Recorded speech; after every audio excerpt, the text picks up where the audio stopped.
So Panacast 50 and Panacast 50 VBS, our Android bar, they are both, set for the medium room. Both got medium Teams room certification and medium Zoom rooms. So, where do we go next? And I think pretty excited that at ISE, we're bringing our new baby to the market. So it's a focus huddle and small room Android bar, Panacast 40 VBS. So the number represents the smaller room, 40 for small, 50 for medium. Leave some scope for other things into the future as well. Yeah. We've got a new Android bar coming to the market. Panacast 40 VBS, super excited about it. Hi, and welcome back to the Teams Insider podcast. For those of you watching, you can see I'm not in the studio. I'm just about to leave the house for ISE. And by the time you listen to this, it will be mid-ISE. I had a great conversation with Olly Henderson this week, who told us all the news from Jabra, his new role in particular, and a little bit about his history, and also got into BYOD and the place of BYOD now and in the future. Really great conversation with Olly. Thanks for the time. Look out for the ISE news from him as well. And many thanks to Jabra, who are sponsoring the podcast. Really appreciate their support of everything at Empowering Cloud. Thanks a lot, and on with the show. Hey everybody, welcome back to the podcast. Excited for this one. As we record, we're a week ahead of ISE, but we're going to be talking about things at ISE as well. And first time on the pod, I've got Olly. Olly and I go back a bit. But Olly, do you want to just give us a kind of intro of your current role and maybe a little bit about the history as well? Yeah, sure, Tom. Absolute pleasure. And thank you so much for having me. Been pretty excited for this one. It's not only positive in terms of a corporate context, but it's just nice to catch up, mate, and share some war stories and the direction that we're looking to head in. So, find myself at Jabra now. Been here for 3 years, head of product and portfolio on the video side of the business. Been a good, what I would say, a good and interesting contextual journey to this role at date. So, started off in our sector at 21, straight out of university, had my first AV install companies back when it took 4 people to mount a 42-inch plasma screen and all of that.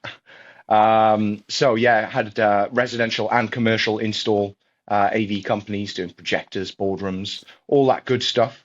Little bit of video conferencing back there with the Poly ISDN systems, which was fun. So that was my first foray into that.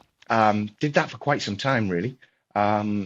Sold those companies and then had a little step away from AV and collaboration. Moved into some private stuff, like thought restaurants was a good idea. Proved to be a little harder than I expected. So full respect to anyone that runs a restaurant. To AV again.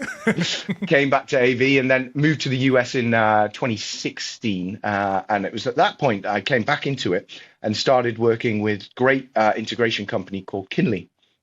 ABSI, based out of Norway, but working in the US office, where, all the good stuff that ABSIs do, specification of rooms, maintenance, all of that. And Kinley were a super strong Cisco and Crestron house.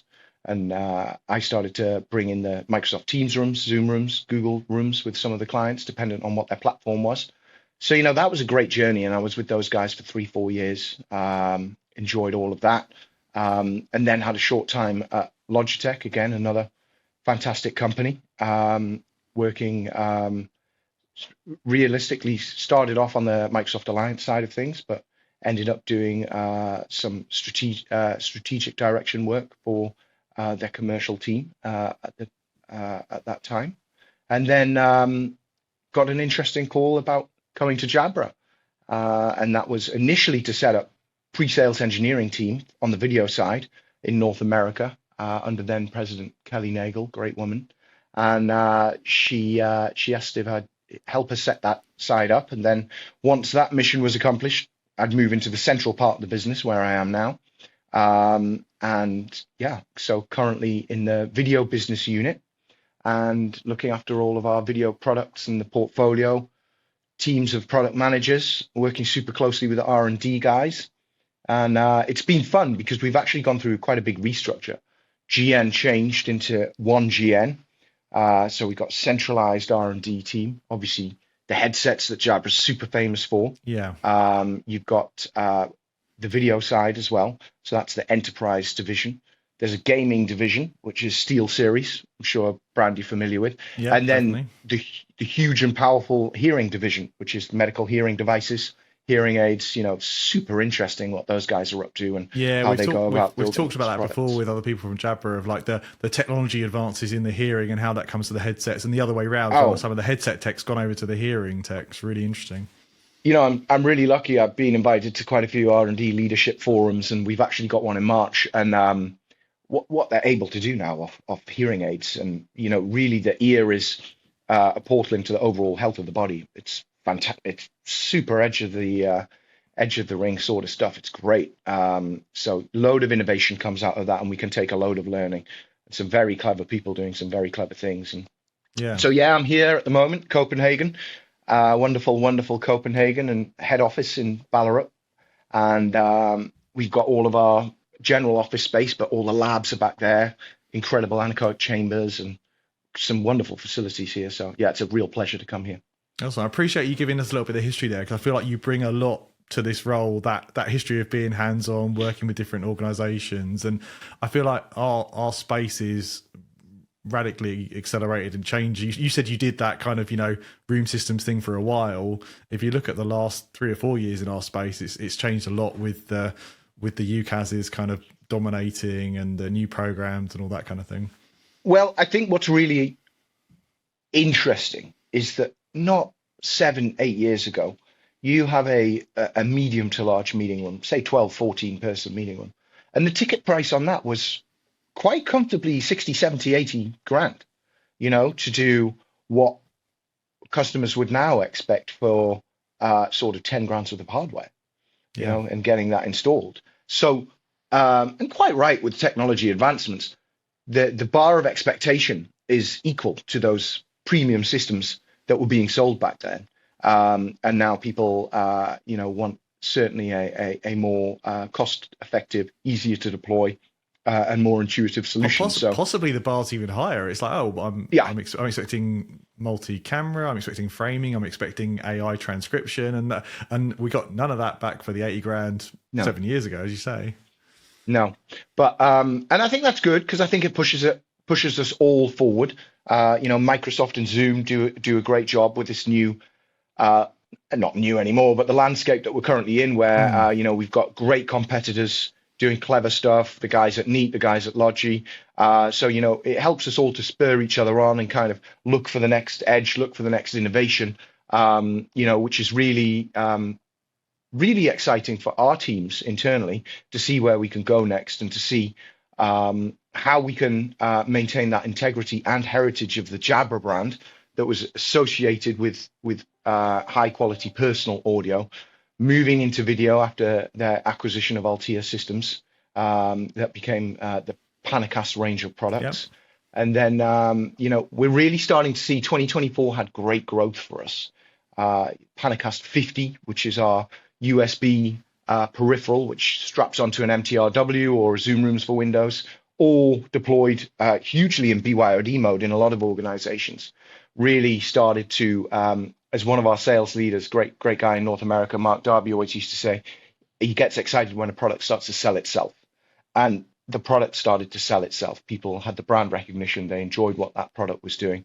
And we've been able to add quite a few more features to that, multi-stream and teleframe. I was going to say, something that stands out for me about Panacast 50 is, having obviously following the space, is how much got added to that device over its life cycle, and like what you could do with the the intelligent speaker and with the whiteboard capture, and I think your marketing team call them value packs, the firmware updates. Yeah, you get like there's been significant things added to that through its life. Yeah, no, you're exactly right. And those value packs, they fall into my team now. We're potentially looking at rebranding that, because we know what a value pack is. I think a lot of people out there aren't quite sure what a value pack is, and I kind of brought that to the business. And so yeah, we may look at a Jabra OS of sorts as we're moving, which we'll go into on a more Android focused path. Mm-hmm. So yeah, that's something that we're really looking to kind of make a bit easier for the market to understand. And it's easier when you have new releases to brand it all up under an OS. and make it more digestible. But yeah, I think Aurangzeb, the gentleman who founded that video side of the business, always did have a vision. And Holger, my current boss, who heads up our video business unit, he always had the vision that you should be able to make your investment and keep reaping rewards off that investment. So we're always looking to get more features and benefits into the products. Sometimes they don't come as quick as we'd like. Sometimes our platform partners have a great vision of where they want to get to, but they've got to do their iteration as well, Tom, right? So yeah, it's this interdependency between the platforms that everybody works with and what you can do on your own device as well is interesting. Yeah, and it's kind of best laid plans of mice and men, really. Microsoft especially have some fantastic ideas and vision. So it's like, how can we help them to bring those ideas and vision to life with some uniqueness on the products? And I think that's where our mantra of, AI is such a thing now. And I was having a great meeting yesterday with a partner, competitor, frenemy company, and AI in the video space has been around for a while. The way that viewing modes work, the way that machine learning and large language models interpret who's got the best view in the room. Yeah, that's not cutting edge to the video space, but now that AI is being talked about so broadly, it gets more of a focus. And I think what we're trying to do, mate, is we're trying to maintain that edge AI. So we're still trying to put a hell of a lot of load onto the hardware so that the cloud and the infrastructure has a lighter load. Yeah. More processing we can do with our clever stuff, I think the better and slicker the experience will be all the way along the chain, Yeah, no, it's really interesting. And what you can do with the compute is getting better and better as well. So the things you can do on edge are getting better and better because the compute overhead or the models are getting better with the compute, if that makes sense. Yeah. So, with that in mind, I think where we're looking, obviously, current portfolio, still relatively slim. And one of my MOs is to build out that portfolio. So Panacast 50 and Panacast 50 VBS, our Android bar, they are both, set for the medium room. Both got medium Teams room certification and medium Zoom rooms. So, where do we go next? And I think pretty excited that at ISE, we're bringing our new baby to the market. So it's a focus huddle and small room Android bar, Panacast 40 VBS. So the number represents the smaller room, 40 for small, 50 for medium. Leave some scope for other things into the future as well. Yeah. We've got a new Android bar coming to the market. Panacast 40 VBS, super excited about it. Still maintains that 180-degree field of view that Jabra is so well known for. But we're doing that through two lenses now, advancements in lens technology, and also the algorithms, the stitching algorithms that the team uses to make that, where those two cameras converge, that dynamic stitch disappear so that there's not a line down the middle of the room. So that moves with the cameras. So some great innovation in there. And that's similar functionally to a 50 VBS, just a smaller form factor and certified for that kind of focus and huddle type scenario. Absolutely. So, there's definite differentiation there. The Panacast 40 VBS is single display, which you would find more typically in those rooms. It's got a singular mono speaker as opposed to the stereo setup that we've got in P50. So there's a few fine differences, but they share a very similar architecture inside. Yeah. We've elected to go with Qualcomm as our Android partner. So for our SoCs, it's all a Qualcomm red thread, and that's helping our R&D guys iterate a lot faster. So they design a feature for one, say a new security patch or something like that. It rolls onto the other devices and so on and so on. And future devices in our portfolio will remain with that Qualcomm red thread in it. So I think that's a great direction. They're a great development partner for us as well. Really love working with those guys. And actually our Ancona team, so our Android team in Ancona in Italy, those guys work super closely with Qualcomm and really sort of unlock the horsepower of those processors that are in there. So let's talk OSs then, because you guys were early on the MDEP conversation with Microsoft as well. We were, and I think it's been Let's talk about the elephant in the room. It's been a long growth curve, a long growth cycle. I think the MDEP team, Yoav and Yuha and co, come a long way. Loads of learning. We've co-developed certain areas of MDEP. We really helped those guys. Been over in Redmond, dog fooding with them on Panacast 50 VBS, Yep. ready for our Value Pack 3, which is coming to market in February. And that is when our devices turn to MDEP. So they will be Android 13 MDEP. Really excited by that. I can see why it's such a bone of contention, positively and negatively in the market. I understand that, some of our competitors have got very elegant, sophisticated Android systems out there. And there is a viewpoint that this is a bit of a fast forward to get to sort of, I wouldn't say feature parity because the features are there with the OEMs, but that security, safety layer. Yeah, kind of respect from the enterprise, or I guess any business really, of like, okay, trusted OS. Absolutely. And a lot of the sales conversations that I'm still lucky enough to find myself in, and I insist that all of our product managers now get involved in a lot of sales conversations at ISE. Our product managers will be doing the roadmap sessions.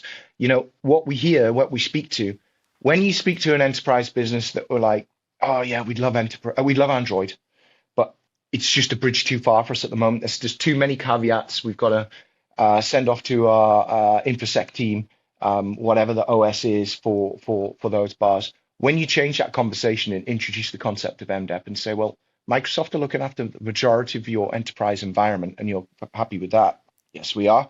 Okay, so if we now rolling that into the same rubber stamp on the MDEP Android side of the house, does that put your mind at rest?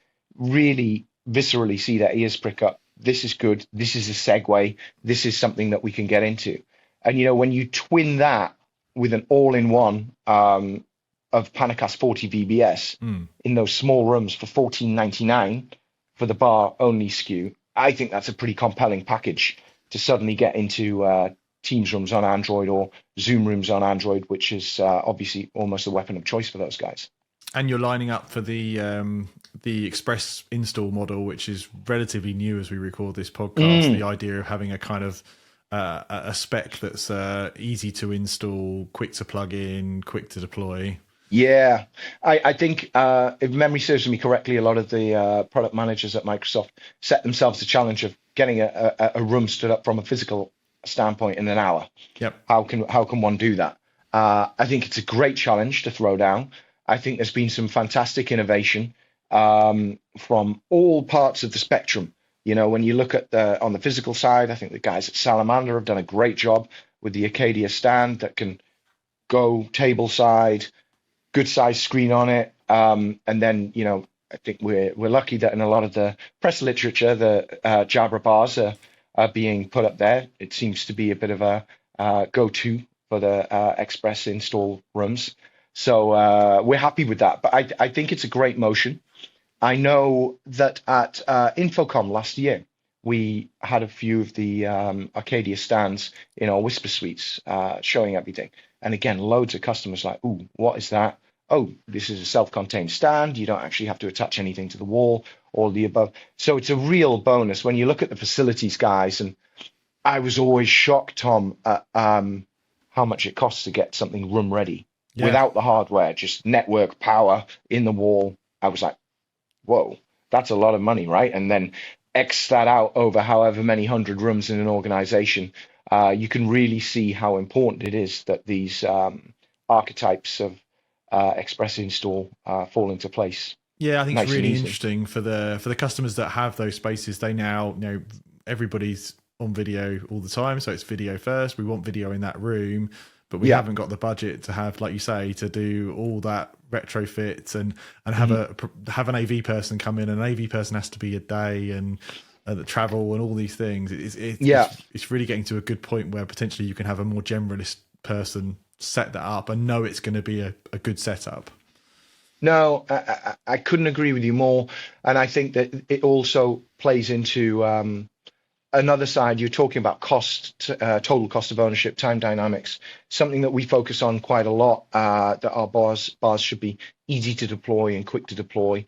Jabra Plus, our new management platform, is going to have some great features coming out in 2025, which tackles a lot of that zero touch deployment. I know with future facing bars, we're looking at different ways to onboard those guys into your environment so that it's super easy. On Panacast 40 VBS, on the boxes that it comes in, there's little windows on the back, so you can leave the devices in the box, plug in power and network, and start to kind of onboard those guys and get those configured. That's so neat. That's really, really on clever. The pallet. Yeah, huge hats off to a lady called Mai on my team. She helped with that process, and there was some great vision, a lot of customer interviews, especially with our channel partners. So excited for that. Every little helps in the speed of deployment, and I'm a big sort of aggregate gains guy. If you can change 1% all the way along the stack, then it should be cheaper, faster to install, all of the above. And I think the other thing that's really interesting about those express install rooms that I've been talking to clients about, obviously, if you take your skyscraper in New York for a large Fortune 500 company, you've got, let's say, 50 rooms that are dedicated video rooms that they're happy to, medium to large size rooms, they're happy to put their licensing cost into, and they want all those feature-rich elements.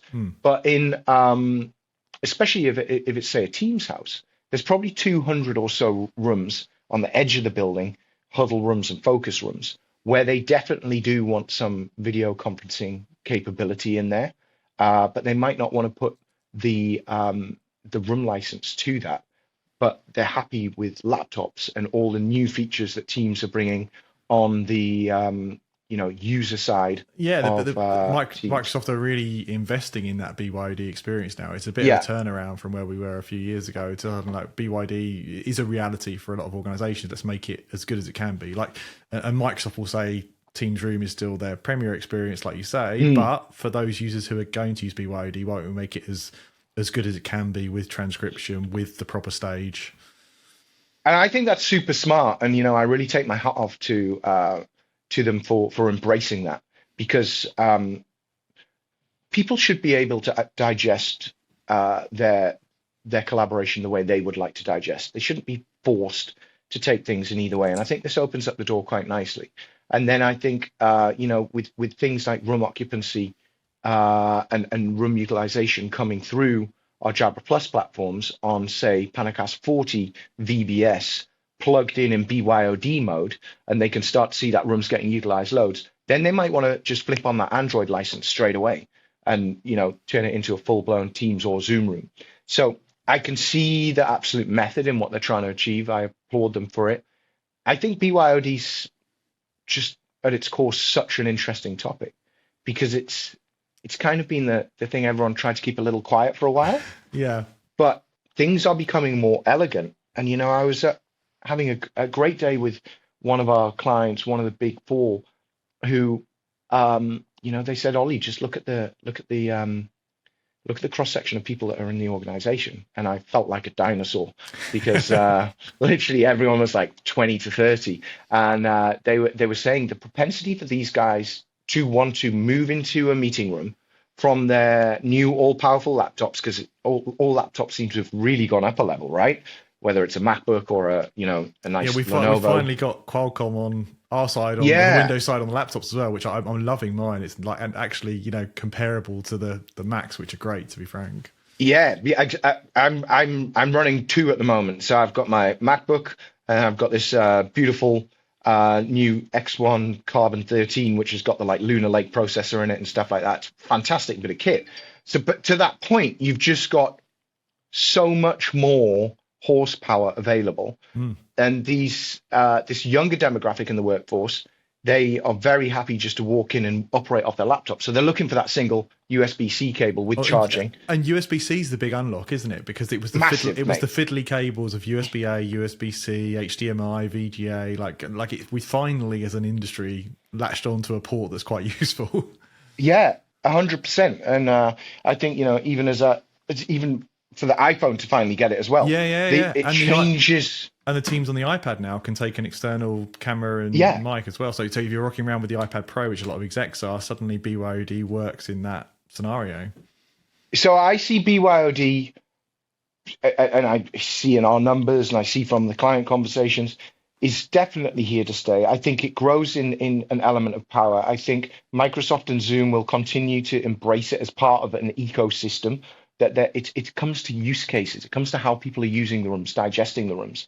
And, I definitely see a place if we can get the intelligence good enough with AI on self-calibrating rooms and all of the above.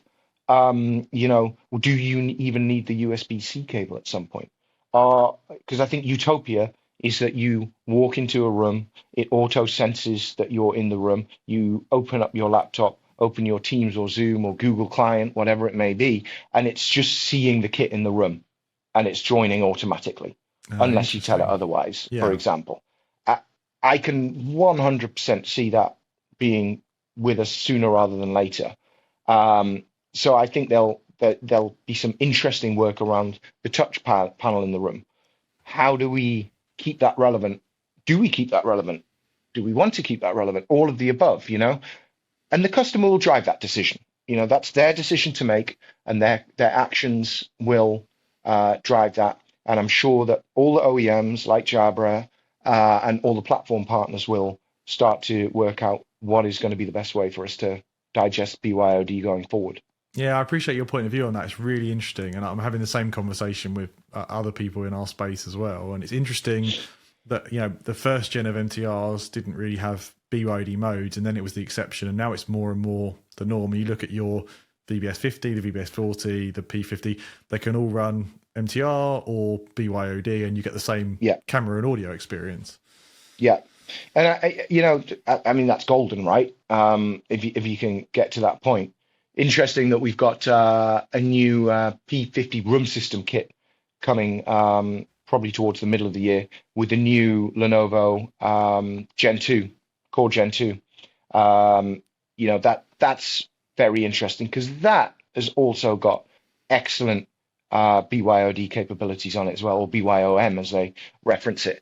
So you can take the classic Teams rooms for Windows, straight away plug in your USB-C and you're up and running with a great BYOM meeting. So it's here to stay. It's not being ignored. And I think, as I say, it's the customer decision. We're there to support them. We're there to remain agnostic.